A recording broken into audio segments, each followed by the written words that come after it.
It's time for another blistering report from the front lines of the cultural war for a constitutional America. And now, here's your host, Charles Benninghoff. Obama famously said that if Congress won't pass his draconian gun control bill a few years ago, he would use his pen and his phone to get it done, meaning he would pass executive orders and regulations to destroy our Second Amendment. You know, it's absolutely incredible. It's staggering to think of all the damage that Barack Obama has done to the United States, our Constitution, and the rule of law over the past 8 years because of this mindset that he has, that he's higher than anybody and he doesn't have to answer to the rule of law. Obama has imposed more new regulations on the United States without a vote of Congress than any president in history. And believe it or not, my memory goes back 60 years, so I should know a little bit about this. Well, Donald Trump has promised that for every new regulation that his administration poses, he will strike down 2 old regulations to start reining in the federal overreach. That's a great promise, but in my humble opinion, far too slow.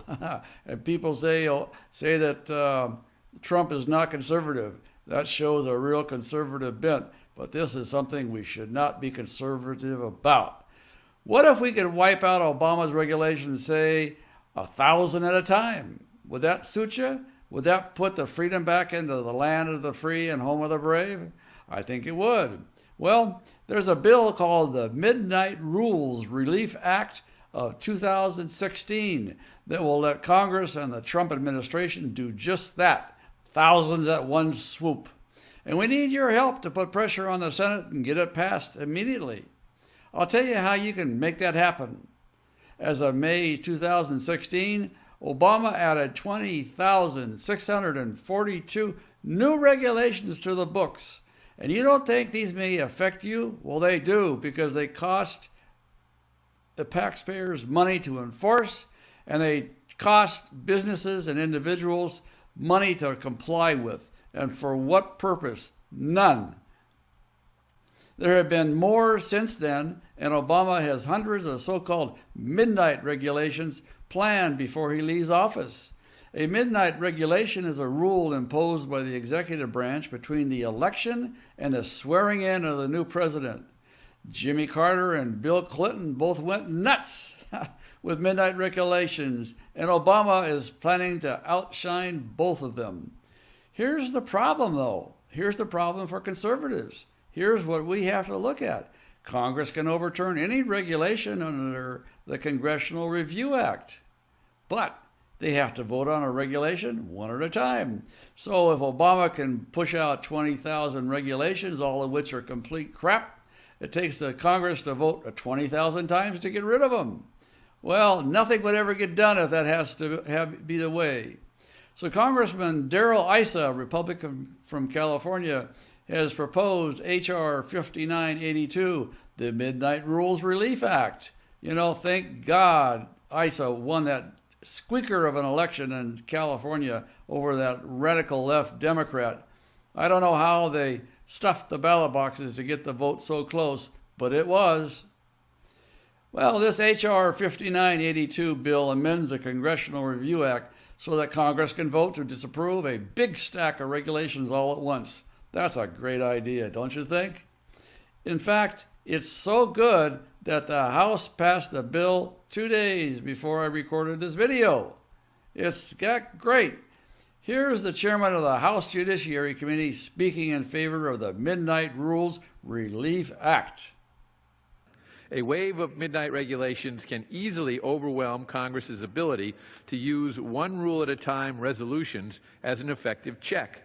Finally, it is well documented that the rush by outgoing administrations to impose midnight rules before the clock strikes 12 leads to more poorly analyzed rules with lower quality and lower benefits.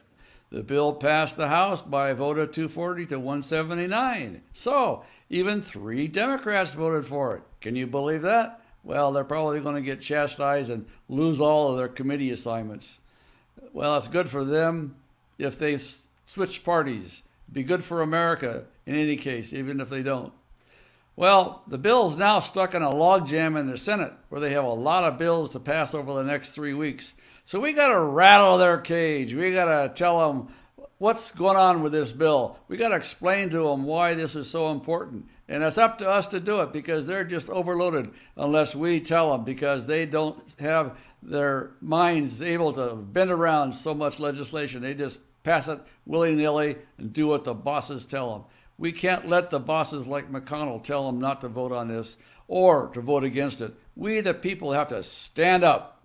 Let me explain why this is so important. To do that, I want to tell you about some of the worst regulations that the Obama administration has imposed on all of us without a vote on Congress. Just willy-nilly, his cell phone and his pen. Let's start with the Second Amendment. In 2013, the last domestic lead smelting company in America closed its doors.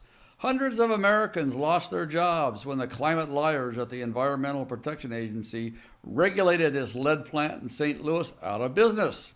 So now, in order for ammunition or other new lead products to be made here in the United States, they either have to use recycled lead from car batteries or they have to buy the lead from China. And how many car batteries are we reducing, huh? There's new cars on the road every day. So what's the alternative? We buy it from China, and the Chinese are the worst polluting country in the world next to India.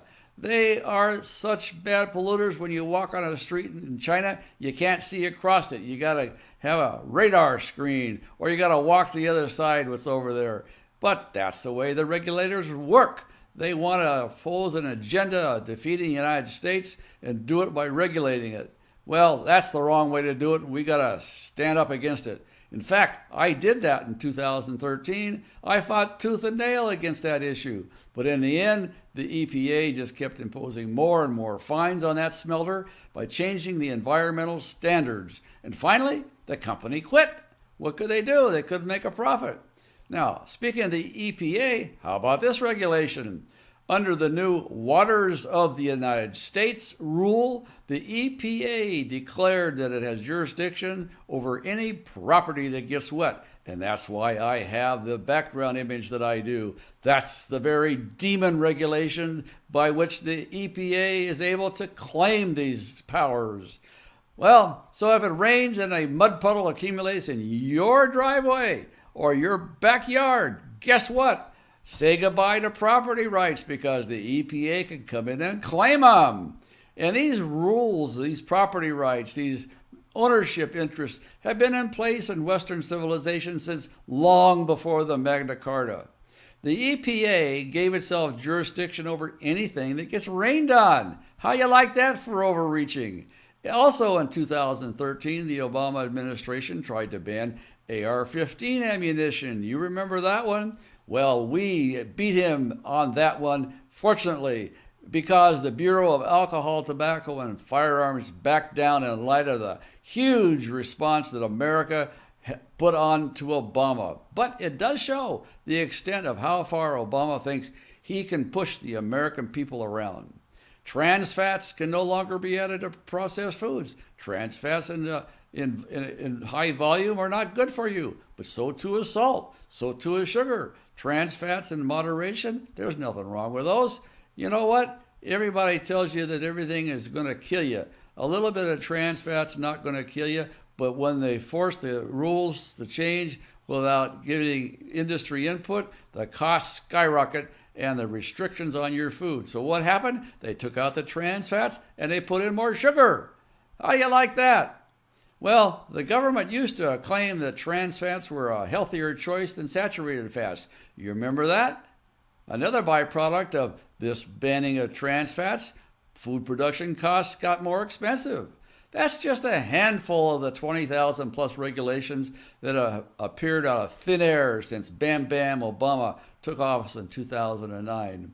Faceless bureaucrats at federal agencies make up these rules based on Obama's guidelines, and they're imposed on the people without a vote from Congress. That's just wrong, and it's not how our government is supposed to function. It's a dictatorship by the bureaucracy. We're going to wipe out these regulations if we get the Midnight Rules Relief Act passed in the Senate. Congress can do the heavy lifting and lump hundreds or even thousands of these regulations together in a single vote, and then Donald Trump will be able to erase them with a stroke of the pen. That'll be great for America. So let's help out Donald Trump.